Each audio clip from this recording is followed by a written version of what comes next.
الفكرة ان التمرينات دي سهلة وممكن كمان تتعمل في البيت لو عندك مساحة فاضية. استنى بس اشيل التلج اللي موجود هنا عشان اعرف اتمرن واوريكم التمرينات، ويلا بينا على طول نبتدي الفيديو.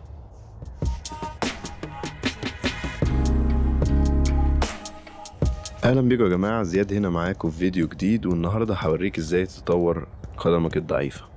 اول تمرينة هي التنطيط. هنا هتنطط الكورة برجلك الضعيفة لمدة 5 دقايق. لو مش عارف تنطط الكورة برجلك الضعيفة، امسك الكورة بايدك وارميها لفوق وارفعها بس بالرجل الضعيفة، وواحدة في واحدة هتتطور وتبتدي تعرف ترفعها بالرجل الضعيفة بس. التنطيط ده مهم جدا في انه يخليك تتحكم في الكورة في الهواء. خليك لاخر الفيديو عشان هقول على اهم نصيحة تعرف بيها تطور رجلك الضعيفة. تاني تمرينة هي أهم واحدة لأنها من الأساسيات. بترمي الكرة على الحيطة زي ما انتوا شايفين هنا كده، وترجعها ببطن رجلك أو بوش رجلك، ولما تتطور حاول تسيب إيدك خالص. هتعمل التمرينة دي ببطن رجلك 5 دقايق وبوش رجلك 5 دقايق برضو.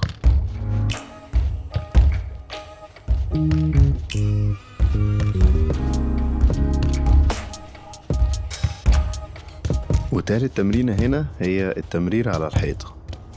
هتباصي الكرة على الحيطة زي ما انتوا شايفين هنا، وتحاول تستلمها بلمسة وترجعها تاني على الحيطة. لما تتطور بعد شوية وقت حاول ترجع الكرة تاني بلمسة واحدة بس، يعني من غير ما تستلم الكرة خالص. حاول كمان تختار حيطة مستوية عشان الكرة تعرف ترجع لك مستوية على الأرض من غير ما تطلع فوق في الهواء. هتعمل التمرينة دي 5 دقايق برضو. ورابع تمرينة الجري بالكرة.